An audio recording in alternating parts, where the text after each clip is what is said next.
Not that we don't have a newspaper.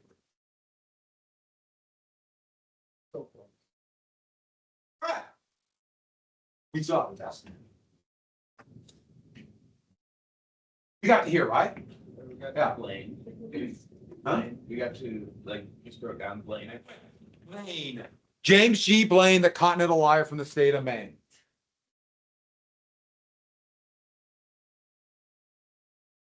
So, we had farmers' problems, and I'll refer to them as we move on. Pencil? Yeah.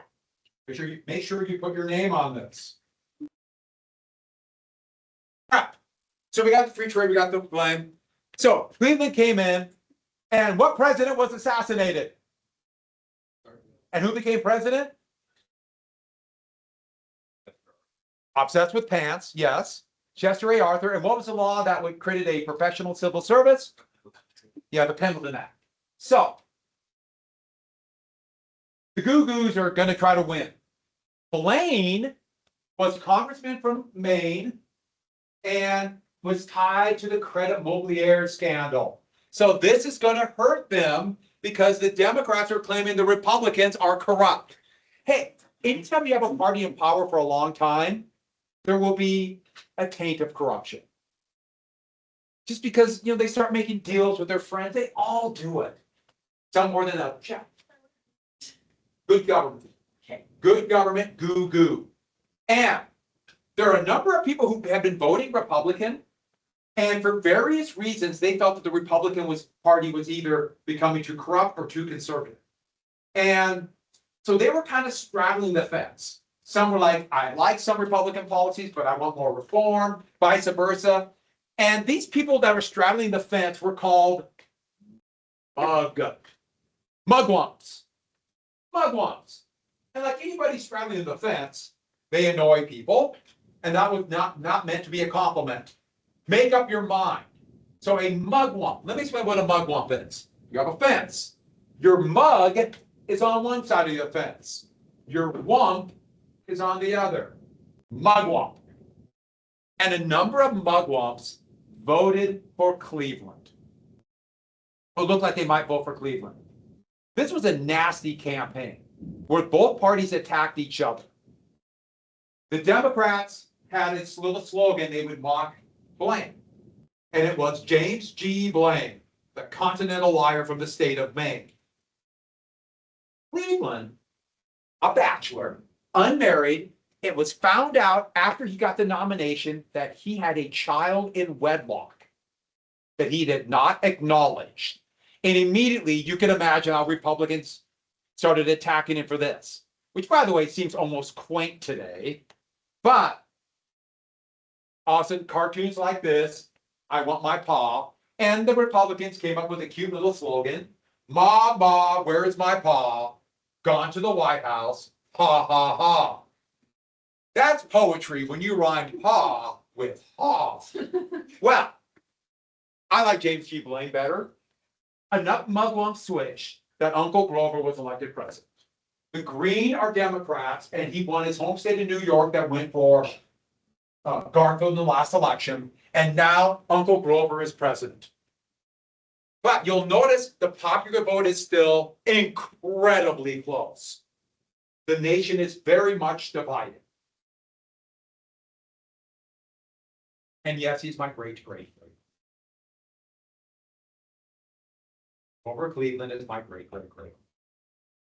And so, yes, I know you, Mr. Partridge, is picking a cool president to be his uncle. Trust me, I would not pick Grover Cleveland by the choice, but he is it. On my dad's mom's side, Uncle Grover. I know you're all jealous, right? No, trust me, I would pick a different president. You could probably guess a couple of them. You can figure that out. Like Lincoln would be like one. Franklin Roosevelt, somebody like that. Not Grover Cleveland. Not Benjamin Harrison either. But moving on. Well, people wanted to regulate railroad rates. And Congress would pass the Interstate Commerce Act, which created the Interstate Commerce Commission, or what everybody called the ICC. And this commission would be created as a board to set rates to stop price discrimination. So to stop monopoly price discrimination or long haul, short haul. And the idea of the committee, this is a pro committee one, it's like a bunch of wranglers. And they're coming in to stop the fucking Broncos of the railroads. Now, railroads at first were like, no, railroads did everything. No, stop this. And then Richard Olney, who was the Reading Railroad. He's actually the Baltimore Main Railroad. He was the attorney for the Baltimore Main Railroad, which was a pretty prominent railroad right there, the B&M. He also worked for the Reading, the Shoreline, a number of these railroads. I know if you know Monopoly, a few of those are on there. They're all gone now. Olney said, wait a second, we're screwing up. The people want control of the railroads. The Granger Acts failed them and they want control. If we don't give them control, who knows what might happen down the road, including socialism. We've got to give the people reform, but then manipulate the law so it works for us. Make people think it's reform. Give them what they want, but then we control the outcomes. Oh, okay. Does anyone read the laws? And I mean, does anyone, including members of Congress, read the laws they vote for? They don't read them. They don't read them at all. Trust me, they don't read anything they vote on now because they're all these nasty 5,000-page bills. So we can stick it through. And you can write it in such a way, for example, it will say, we're going to regulate railroad rates. But it doesn't say who the regulators will be. You put no restrictions on what type of people will be on the commission and what type of people can be chosen to regulate railroads. Railroad men. You can pick people from the railroads to regulate the railroads. You can pick the fox to guard the hen house. And how soon did they start picking railroad men to regulate the railroads? Almost immediately, but especially the next president, the Republican Benjamin Harrison. And soon, they have a name for it, it's called regulatory capture. Well, there's going to be a body that's supposed to regulate, but it's actually run by the people who are supposed to be regulating. We will talk about this because it is a massive issue today. You're having people like the coal industry, one of the biggest polluters in the United States, as the head of the EPA. That's what it is right now. And so you say that's a good thing or bad thing, but the point is, it kind of makes this worthless. And then the law was so poorly written that it had no official power to enforce. All they could do is suggest. So what did the ICC do? Meet, hang out. This is 1883, so they probably went out and went to a local tavern and drank these brand new things called cocktails. That's probably what happened. Meaning they did nothing. And they did it so ham-handed. It only took a few years for people to realize this is a disaster. The ICC did nothing. The ICC is now gone. It's been replaced by a bigger regulatory committee administration called the OTE, or the Overland Transport Administration. 1980s. So, only Cleveland liked Olney so much, showing you Cleveland's point of view, very much laws like there, even though he said he would do something about railroads, would make him this next attorney general. So, in 1888, before the ICC really came out of how bad it was, at least bad at reform, Grover Cleveland would run again for president against Benjamin Harrison. Harrison from Ohio, remember Ohio pretty much ran Republican politics by then. Harrison was William Henry Harrison's grandson. Remember Harrison, who died of cholera the first month into office, first president to die in office. There's Harrison right there. And this election, first part you got to get is this: razor thin margin. In fact, Cleveland won the popular vote. But remember, the popular vote does not matter except in states to win all the electoral votes. Harrison just barely won New York and got all those electoral votes and was elected president in the Electoral College. So the majority of the voting population wanted Cleveland, but they got Harrison. And this is going to happen a number of times. 24, 1876, 1880. I'm sorry, 1888. Wouldn't happen again until 2000 and then 2016.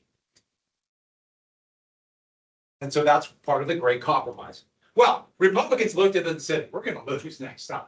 We need more Republican states. And so Harrison would push through Congress a bunch of new states to make sure they would vote Republican, to get Republican electoral votes. It didn't quite happen the way they wanted, but that's why they did it. Hey, can anyone think of one of those states? In 1889, Montana. And look at that. We have a Dakota territory. That's why there's 2 Dakotas.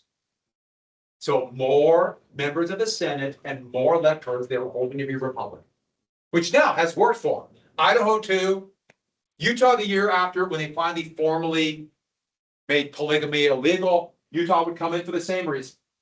So 1890. Everyone got 1890? Everyone put down 1890. I got something screwed up on this. There was still a popular outcry to do some kind of reform of the economic system. Trust, remember that's synonymous with monopoly, we're growing in power, inequality, working conditions, and all those issues of farmers, and don't forget the railroad issue. In 1890, 3 big laws are going to be passed that seemed on the surface to do something about the problems that existed, like the ICC. So, the first one was the Sherman Silver Purchasing Act. Now remember, the Coinage Act set up the gold standard and we have deflation. And so the thought of the Sherman Silver Purchasing Act, I don't know how I did this. 1890 comes up here. I don't know what I did. I somehow screwed this up and I'm just going to read. The United States government will buy $4 million of silver a month, which will be about 4.5 million ounces of silver. That's one of the, that was a very popular abbreviation for ounce, gold ounce, silver ounce during that time. Once again, I might be referring to something. I talked about farmers, grains, about ounces. I don't know. I'm just here. I'm sure there won't be a book written and then a movie. So the thought was the US government's going to take this silver and mint coins. Instead of miners who had to pay for the minting before silver coins, which was expensive, they would mint it. I should have. This made Butte. This made Butte. There was a gold mine at Butte and it played out, but they had lots of silver. All of a sudden, the Sherman Silver Purchasing Act came about and it blew up the Butte mines. Wherever there's silver, there's copper. And electricity is about ready to start. So it saved the mines in Butte for silver just when copper was becoming important. So the copper boom will lead to Butte being 120,000 people in 20 years. So that's why Butte's a big ghost town today. But did they mine silver? I mean, sorry, did they coin silver coins? It never said it in the law. They didn't. They took the silver and stored it in the basement of the Treasury Department. When that was filled, they just started filling it in basements of various government offices. Just silver. Basically silver bricks. They didn't coin anything. They thought it would cause inflation, but no. It did not increase the money supply by that much. A little bit. I mean, you put $4 million into the economy, that's going to get to workers who will go out and spend the money. So it did lead to a little bit of demand. And it probably kept the economy limping along because it was on the edge of recession. We know this looking back at it by 1891. Oh, Sherman. John Sherman was William Tecumseh Sherman. Remember Sherman of the Civil War? That was his brother. A prominent, kind of moderate, not so laissez-faire senator. Then the Sherman Antitrust Act, a prominent one. The Sherman Antitrust Act would be passed to break up monopoly. Some of this will abbreviate it as SATA. No illegal restraint of trade. And what's restraint of trade? Monopolies. So all the things that monopolies were doing, basically a company or an oligopoly that controls 60% of the market, operates like a monopoly, and they said that is illegal. And so we're going to do something about the powers of trusts, aka monopolies. And it is because of this law that anti-monopoly laws today are still called antitrust, which now it's obsolete. They should go to anti-monopoly, but we're stuck with this for whatever reason. But once again, like the ICC, nobody really read the law. And boy, this law is written in such a way that nobody knew what the heck a monopoly even was. How do you say no monopoly if you never define monopolies? Remember holding companies? It didn't make holding companies illegal. The law was filled with all sorts of problems. So basically, this indecipherable law had no enforcement. And the only way to enforce it was a lawsuit. It did nothing. And they picked up on it right away. In fact, for the first 25 years of this law, it would be mostly brought up against labor unions. When John Sherman himself and most of the people who voted for it thought it would try to curtail the power of monopolies. Today, the Sherman Antitrust Act is still the law, and it's better now, but not quite the same. I should add, here's the trust, there's the consumer. We'll get to tariffs in just 1 second. Which one of the consumer is what they're hitting? You ever seen this carnival game? Get this. Has anyone ever played it? Did you win? Yeah. This might shock you. It's rigged. And that's the whole point. Carnival games are rigged. Did you know that? So, the last one's going to be called the McKinley Tariff. A prominent congressman from Ohio, soon to be governor, soon to be president, making a name for himself, put his name on this bill and promised a tariff cut. We're going to cut the tariff. All through committee, cut the tariff. And then when they signed the bill to cut the tariff, they were, of course, just kidding. It dramatically increased the tariff. And I'm not exaggerating. The whole committee hearings and in newspapers, you'll find articles about the tariff cut. The judicious tariff cut. It dramatically increased tariffs. It did the exact opposite. Manufactured goods became even more difficult to buy for farmers and for labor.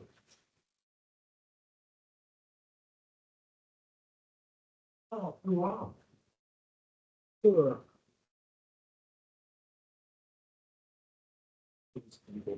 The hawk might have come back. Just me.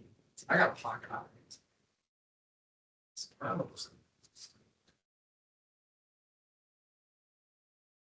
See the value of windows. I might see birds. And the occasional squirrel. Last year we used to have a squirrel just kind of hang out and watch glass. You like squirrels?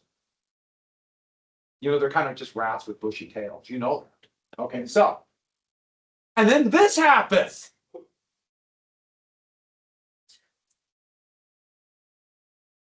Okay, I just found this and thought it's kind of awesome.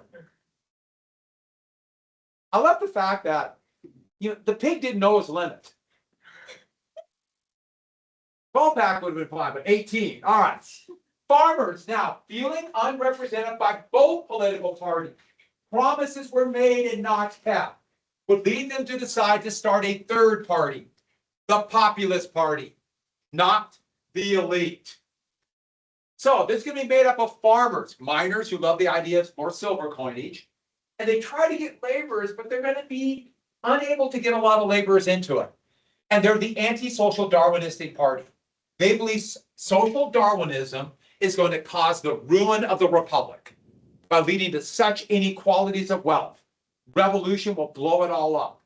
They want capitalism, but they think it has to be controlled, regulated for all Americans.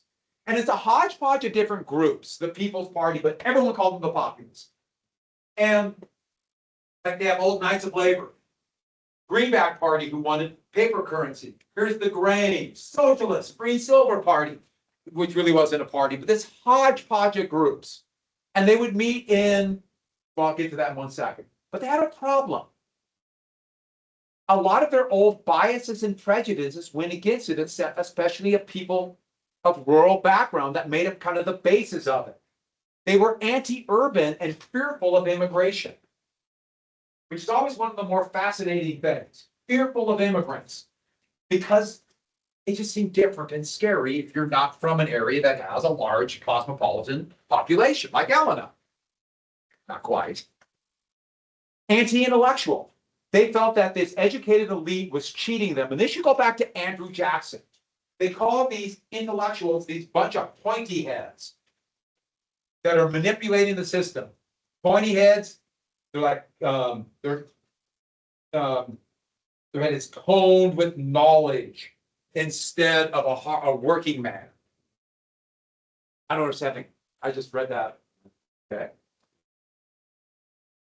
And sticking with the mythology of Jews running the banking system, these are farmers who are in debt, and they blame Jewish control of banking, and therefore they were intensely anti-Semitic. Now, this is completely and absolutely untrue. And this is also the time of the largest Jewish immigration in the world. Soon the United States will have the largest Jewish population in the world, which it still does. And the largest, New York City will have the largest population of Jews in the world, still does, any town. And so this fear of bank, fear, garbage mythology, and prejudice. But this is happening all over the world. In Europe too. Those of you who have read ahead probably know where I'm hinting at. So they never appealed to urban workers like they could have, like they wanted to. Now, where do they meet? What is the most cosmopolitan, meaning cultural city in the United States? The crossroads of civilization. We all know it. It's on the tip of your tongues. Just say it. Omaha, Nebraska, right? Who's been to Omaha? You know, I can tell. You didn't have enough. Someone as cultured as me. Because I've been to Omaha many times. And I know what you're thinking. You left? Trying to spread culture and learning. Okay, it's Omaha, Nebraska. It's about 400,000 people in Nebraska. They met there in 1892. And their convention would have some of the longest lasting impact in American history, but not in 1892, down the road. Virtually everything they wanted in some way would be partially or fully enacted by the United States. So this would set the stage, get people thinking about these issues that have been brushing around. And some will sound like the Knights of Labor Union ideas, and even some moderate socialists. They're thinking we're going to have to reform capitalism. Number one, inflation. They want more money in circulation, and they called it free silver, meaning take that silver and coin it. The government will pay for it, so the people don't have to pay for it. That's free. Anti-gold standard. Ideally, they would want fiat currency, the money we have today. It's backed by the good name of the government. As long as the government is trustworthy, the money will be worth something. Next. They're antitrust. We want real laws, especially they're called common carriers. The most important industries that they saw, railroads, but this shows how far-sighted the populace were. They could see the future of the brand new phone and electricity. And the government must come in and regulate, or even the public, the people take ownership. Take over. Because railroads, electricity, too important to be left to profit, where someone can gouge for profit and leave people unable to get their goods to market or function in a modern society. Next, direct election of senators. No longer by state assemblies that were known for bribery. In fact, Montana, the newly created Montana, would be part of the model for why we have to get rid of the why we have to go to direct election. Because William Clark giving every member of the brand new Montana state legislature $1,000 in an envelope to vote for him. That's what we call corruption. Montana, Montana's going to be an incredibly populous state. And then progressive state.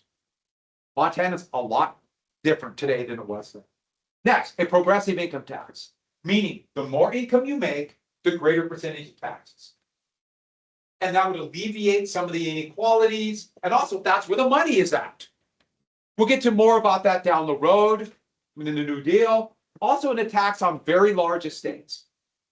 So the really large inheritance would have to pay a tax, with the idea being to tone down this moneyed aristocracy that's being created. And it's being created now. Next, they're pro-union. They want 8-hour working day, all those issues that labor unions wanted. Also, an old age pension that we call Social Security. When the slogan is starting to come out, you're too old to work and too young to die. You must have a dignified retirement. It's just starting to be talked about, because most people, when they got too old to work, they went to destitution. They were destitute.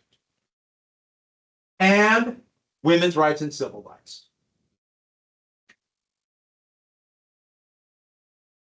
One of the leaders was Mary Lease. So they wanted regulated capitalism.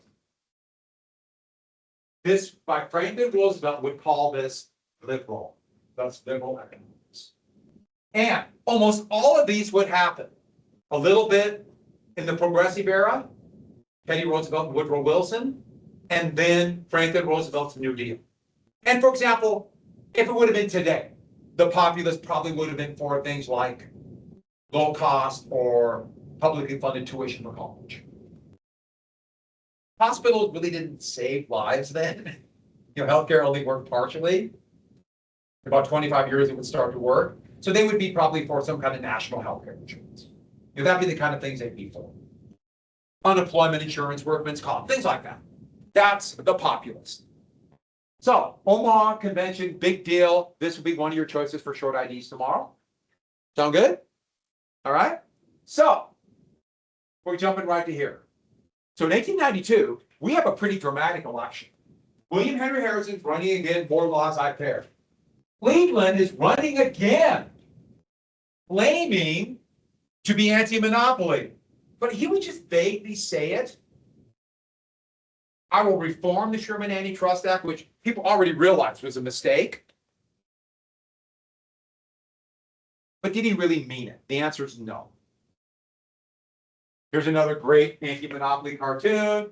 That's this beast controlling the Capitol, about ready to strike Lady Liberty. And see this little kid right here? You ever seen a thing for the new year? For a new year, New Year's Day comes in like a baby for the new year.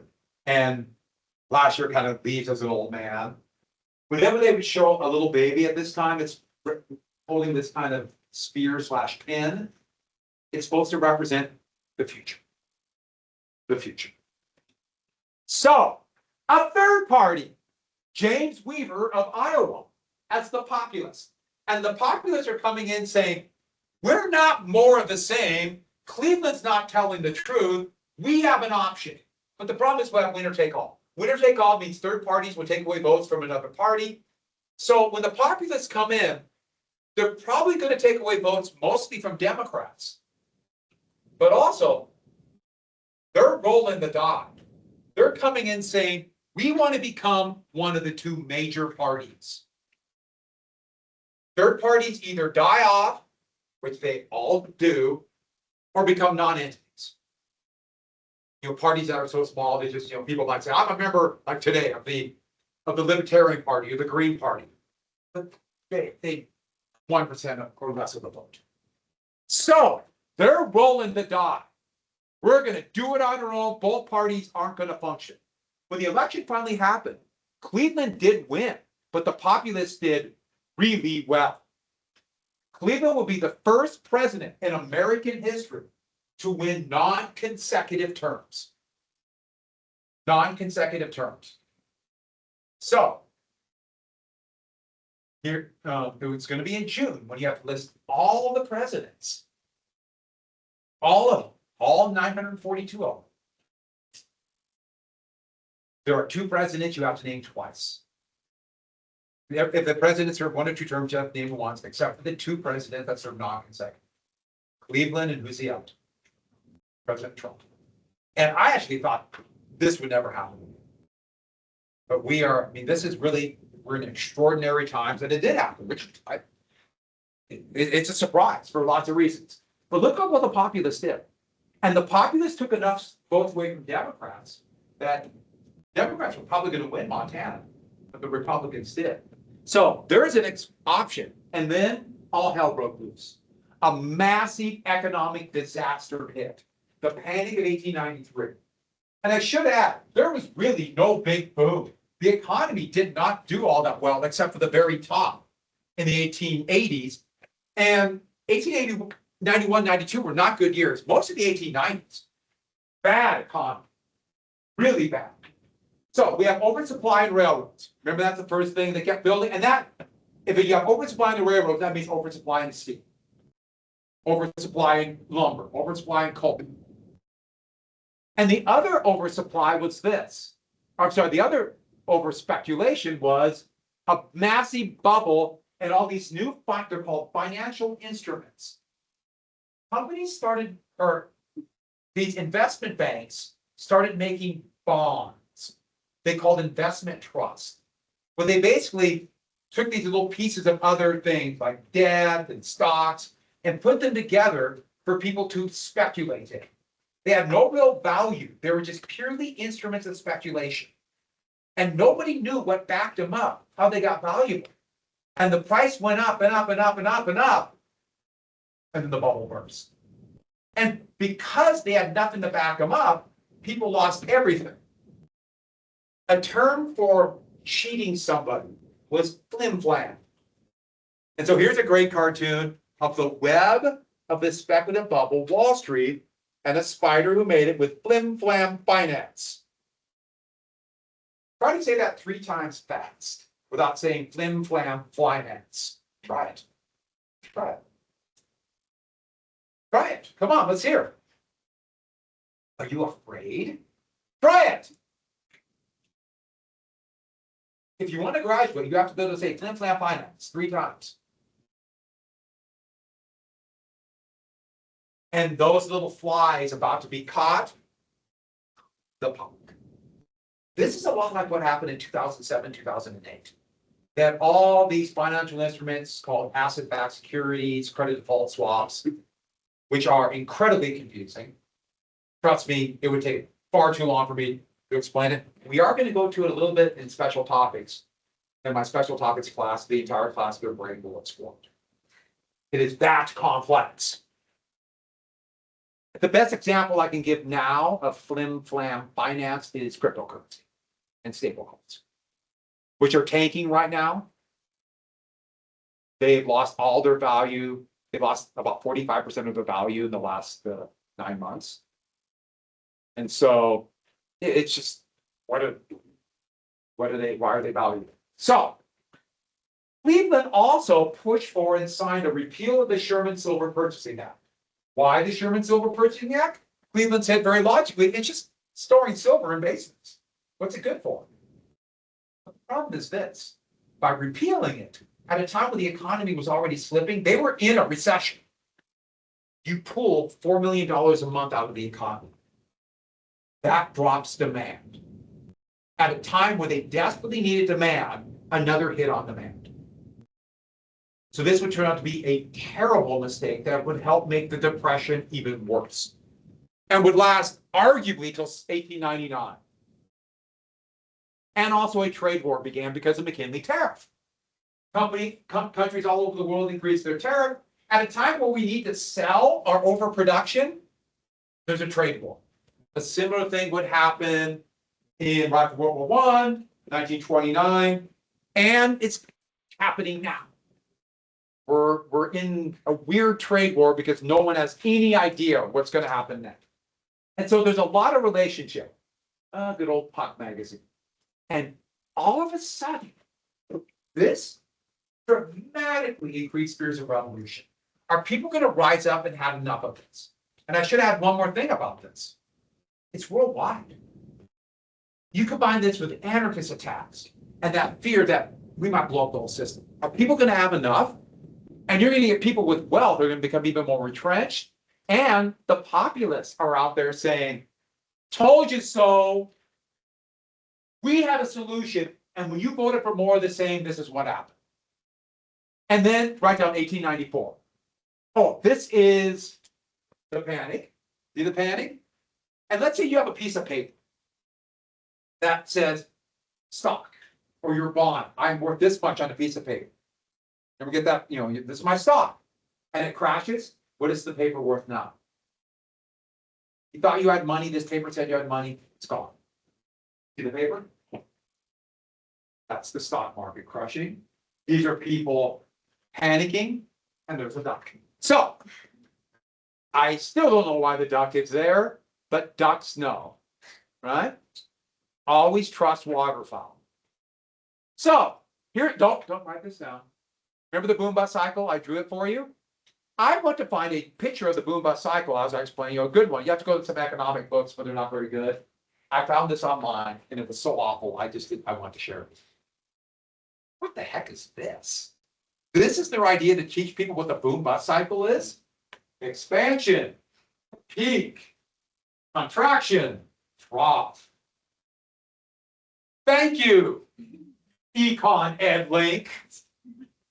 So, also, while the panic was going on, one of the walls in the Central Park Zoo collapsed, and zoo animals just started pouring all over New York City. So here's a picture of where people saw elephants, rhinos. Supposedly somebody punched a tiger in the nose. What's the problem with punching a tiger in the nose? You've got to keep your left up, right? Because tigers will counterpunch. There's my boxing method. Good luck punching a 1,000-pound tiger. 1894. Jacob Coxey proposed a solution to all the unemployment, and soon asked people to march on Washington, D.C., and this would be dubbed Coxey's Army. They would march to D.C. and demand the government create jobs.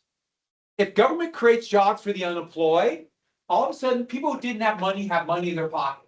And if people who don't have money all of a sudden have money, what's the first thing they do with it?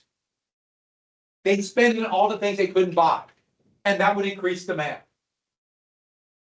This is actually what the populists wanted.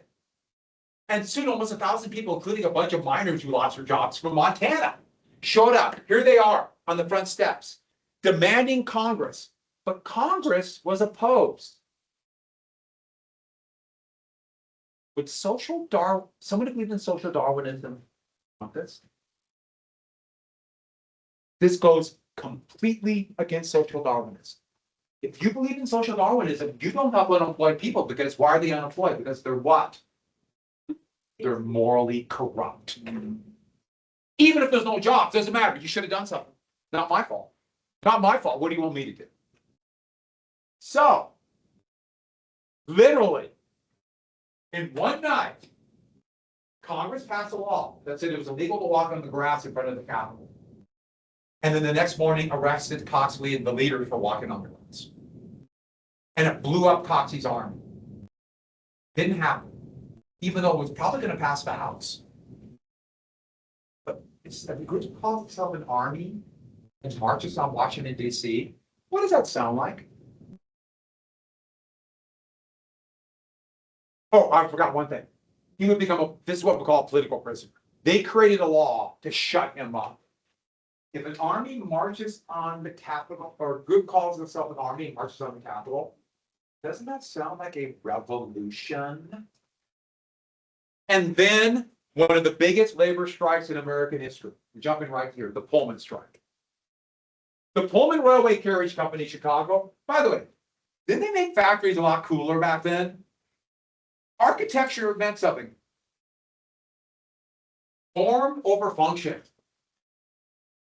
Now factories are very utilitarian and ugly, which I guess I understand, but still, they want to make it look grand. They made railway cars, very nice railway cars for passenger trains. And they had a company town. And even though the Pullman company was still making money, it's losing money in the panic. So they raised rents and prices in the company town. And remember, they're paid with scrip. In essence, that's a pay cut. And workers, terrified, went on strike in Pullman. So basically, this is in essence a wage cut of 1/3. And they went on strike. That's a strike right there. The governor of Illinois did not send in the troops like George Pullman wanted. And then Eugene Debs, the head of the American Railway Union, over 1,000 railway workers joined the strike and boycotted, they call it no crossing the picket line, every train that carried a Pullman car. What happened to railroad traffic across the United States? Shut down. So Debs is saying, this is what Debs is thinking. There's Debs right there. We have to join them or they're going to do it to all of us. We have to stop this now. Richard Olney, the same lawyer who bought the railroads, last couple things for today, said, wait a second. It's the constitutional duty of the US government to deliver the mail. And so he suggested to the railroads, put a mail car in every train.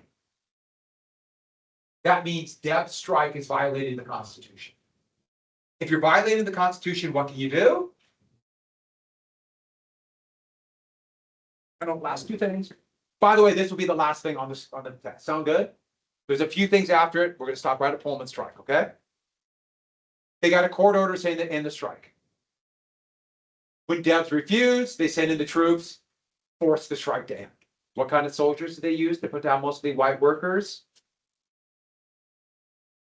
The Pullman strike was put down. Over 80 people would be killed in the violence. But doesn't this kind of sound like a revolution too? I should add Debs. Oh, we're jumping right here. He would become a full-fledged socialist, moderate socialist, saying the system is corrupt. And would soon run for president 4 times. Do really well in 1912, and in 1920 would get over 1 million votes from a jail. Yes, a president can be in jail, let alone be a felon. Our current president's a felon. And become elected president. On that happy note, everyone got the list when we write a Pullman strike? We're good on that? Socialism might be a good choice for short ID. I bet Omaha platform. Good hints, right? Goodbye and good luck.